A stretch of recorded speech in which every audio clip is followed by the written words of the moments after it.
And I think it's very well designed. But that's almost a given with Ryan Lochte games, in my opinion. Okay, then Dale of Merchants, always S rank. This is like one of my most favorite deck builders ever.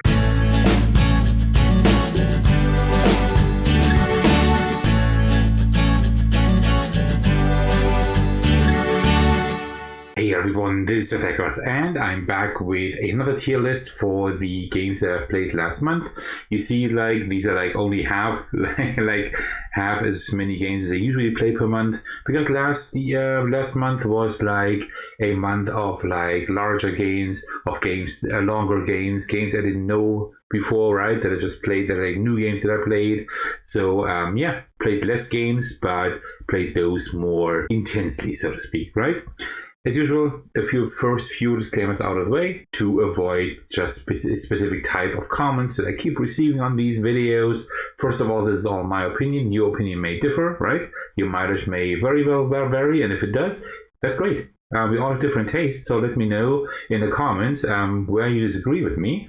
I'm always open to like other viewpoints and suggestions.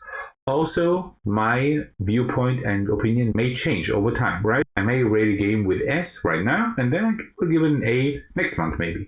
It always depends on like who I played with, how often I've played the game, do I still like it, etc., etc. And last but not least, I mostly play games that I enjoy a lot. So this is why my curve doesn't look like a regular curve usually does in a tier ranking list, but usually I have like more S and A games than B, C, D games, right? And with these disclaimers out of the way, let's just start. Let's start with The Future of Camelot. That's a game that I played for the first time last month, and I found it okay. I will give this a B because I think it is is a perfectly fine game. It's decent. It's nothing that I would like to like keep in my collection. Essentially, you have like several like tracks, so to speak. It's like a Euro game, pretty much, right? You're trying to like gain majorities or do like specific things in these specific rooms of the castle, and at the end, in the main room, you want to gain as many points as possible, right? The components are pretty cool. The idea is decent, but it's just not more than decent. I will give it a B because it's fully functional, but I just don't love it. Then we have Tiny Towns. This is a game I played for the first time as well. Like most of the games I played for the first time, or a lot of them at least. And Tiny Towns is pretty good. It's a really good game. I don't think I will give it an S for now.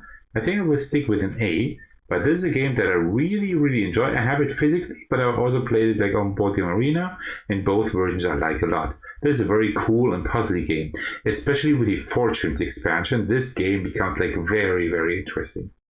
Trekking through history. This is a game I was about to sell off because I thought like, okay, it's a good game, yeah, but it doesn't hit the table very often. And then I played it again just to make sure I didn't want to keep it. I had so much fun with the game, actually, right? So I can't get rid of it. I need to leave it in my collection because I just love the theme. Of course, the theme is just pasted on, right? It's quite an abstract game, but still, the theme is nice. It's nice to see like all of these cool occurrences like in history, but also the gameplay is really good. It's like you're just like stacking cards in ascending order pretty much, right? But you always try to get like specific tokens for your little cards there and stuff. So I really, really enjoy this game. So let me just put it in A. It's a very good game. Table Fables. This is a game that I received through the crowdfunding campaign of the brothers Murph. You may know them as board game comic creators here on YouTube. I occasionally like to watch their videos as well. I thought, like, you know what, I think illustrated by Beth Sobel, and it's a solo card game with not a large footprint. Yeah, sure, I'll back it. I've played it once, and I think it's fine. Like, the theme and stuff is good, but if I compare it to, like, other games that work, like, with a spatial grid and also with a fairy tale setting, I, for example, have Wonder Tales for button check-ins, which I find far superior. So, I will give this a B for now, but it's very well possible that this will be lowered to a C, or maybe even rise up to an A, but I'm not sure yet. I found it just okay. The Spill, I will also put in B. It is a perfectly fine cooperative game. I enjoy it, but it's also nothing really to write home about because there are like lots of other cooperative games that are better. There are games that do the pandemic mechanism better. the games that do the nature aspect, like the preservation theme better, right? So it's a perfectly fine game. Also B. Wow, no S games, S rank so far. Spectacular. This is also a game that I played once and I found it fine. I would have given it an A to a B, right? And now I played it again and I thought like, ooh, actually, once you like really understand how this game works and what it expects from you, it's a really good game. So S or A. I would give it an A for now, but this one has potential to rise up to an S rank for sure. Then we have the Quest for El Dorado, definitely S rank. Oh, we just had a game like we were 4? No, we were 3 players and we had so much fun with this game. El Dorado is just amazing. It's just such a good game. I definitely need to get the expansion for sure. Then Peep Mutts is a game that I really like, but it almost never hits the table. So I'm thinking of selling my copy off because it never hits the table, because I can play it also on Board Game Arena. There actually is a custom solo mode that isn't too bad, if I remember correctly, but hardly ever hits the table, but I like the game quite a bit. It is a very puzzly and quiet thinky game, but I enjoy it. I will also give this a B. I think I can't give it higher than a B, but it's a good game. Paint the Roses, clear S rank. This is, I think, my most favorite deduction game. It's just really good. So I have to put it in S. Altre, I played this for the first time last month, and wow, I was really surprised at how good this game is.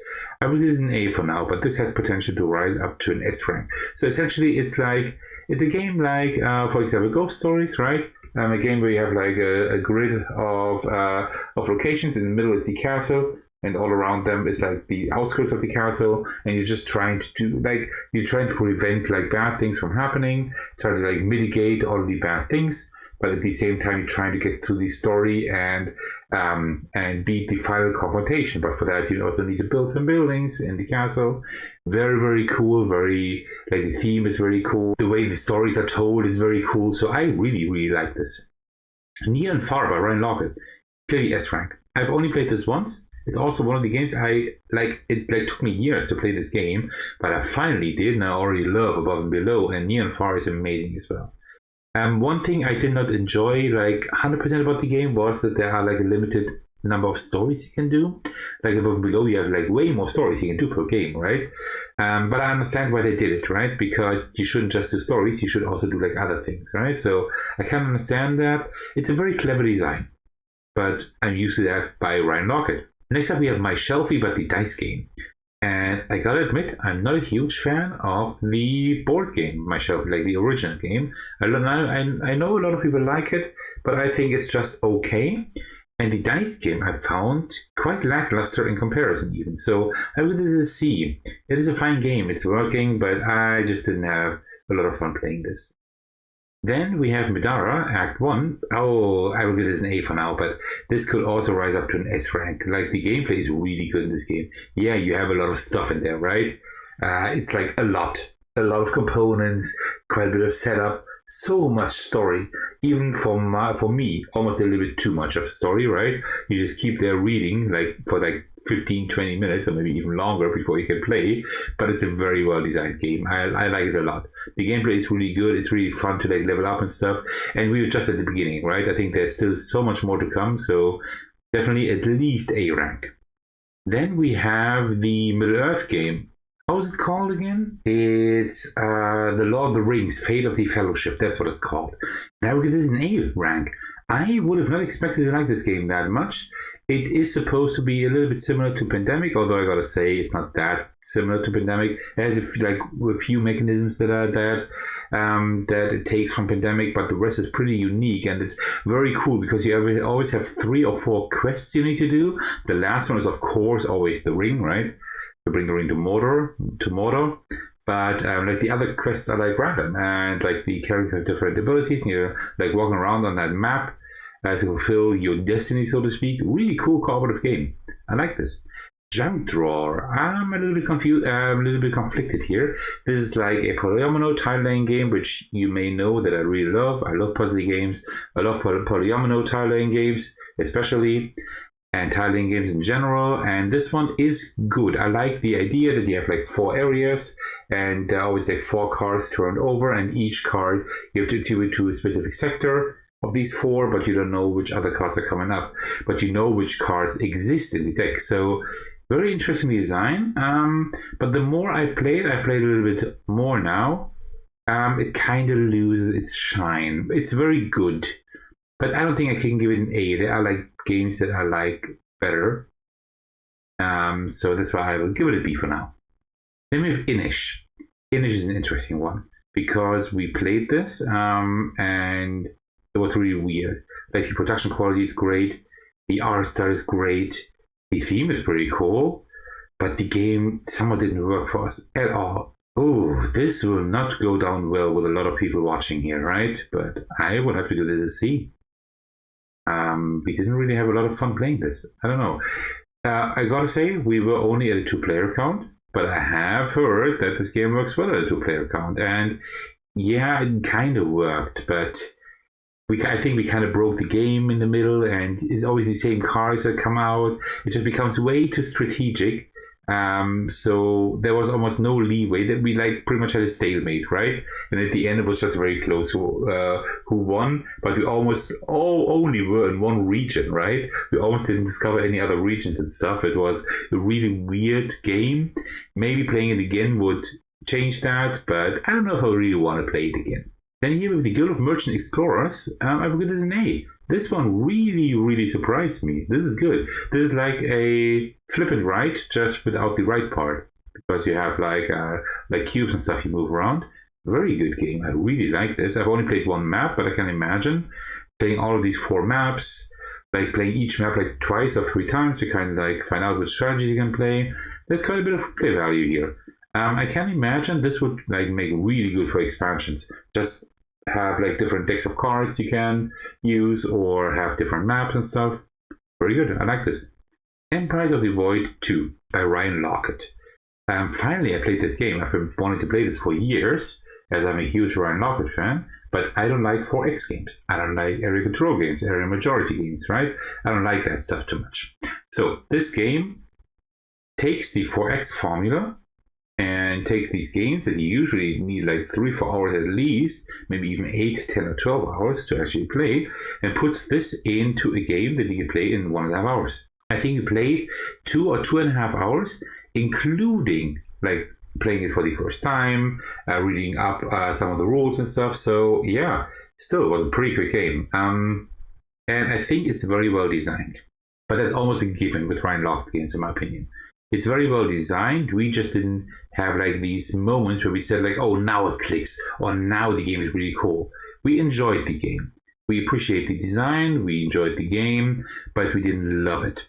That's why it kind of hurts me to put a Ryan Locket game into B tier, but he has definitely much better games. I would have to put it in B tier. But it's a very, if you're looking for a 4X game with a nice design, with nice components, that plays quickly, compared to other 4X games, Empire of the Void 2 might be just the right game for you. Parks always gets an S tier, especially the first edition. We just had another game. It was just really, really fun. Just a great game. Baron Park, similar. I will give this an S.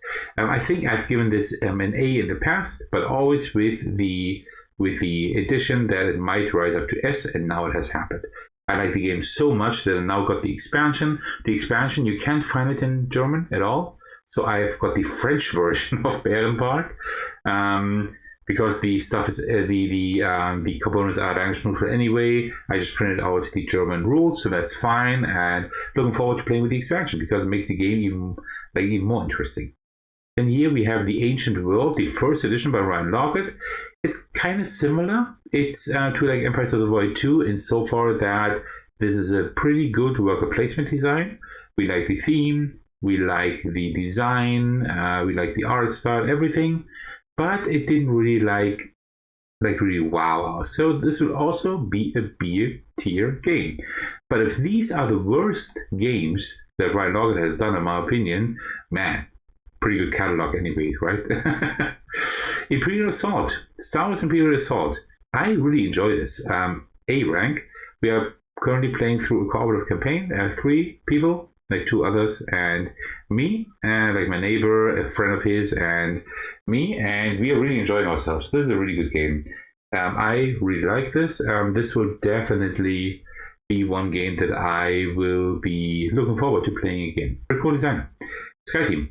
I have a video on my channel. If you haven't seen it yet, I would suggest you watch that because you can also play this solo. But this is like one of the best two-player games out there. I absolutely love this. Spirit Island is rising up in rank higher and higher. It has always been S tier game for me, but it's like rising up my like list of most favorite games. It is so good. Abduction is an interesting one. It's a puzzle game. I actually have a video on my channel for that. It's a puzzle game with like a really wacky theme and really cool components. And the game itself is pretty cool as well. I think it does have its flaws, but I did enjoy my playthrough, so I will give it a B. I played it several times now, but I don't really play it as much anymore. Next up, my absolute highlight of last month, although I had several highlights, Vantage. This game is very polarizing. I understand that some people really love this and some don't like it at all, and that is the way it's supposed to be. This is a very polarizing game because it addresses a very specific audience, and I belong to that audience for sure. I actually love this game, but I can understand why people won't love it as much as I do. It's an open world exploration game with 800 locations. With 6 actions per location, so there's so much replay value there, exploring that planet. But it has very little story. It has a little bit of gameplay mechanisms, but mainly it's like about exploring, right? And if you don't like that, well, the game is not for you. If you love open world exploring and want to do that in a board game, this is your game. Okay, then Gale of Merchants, always S rank. This is like one of my most favorite deck builders ever. I think it would be my most favorite, even if there wasn't Aeon's End, right?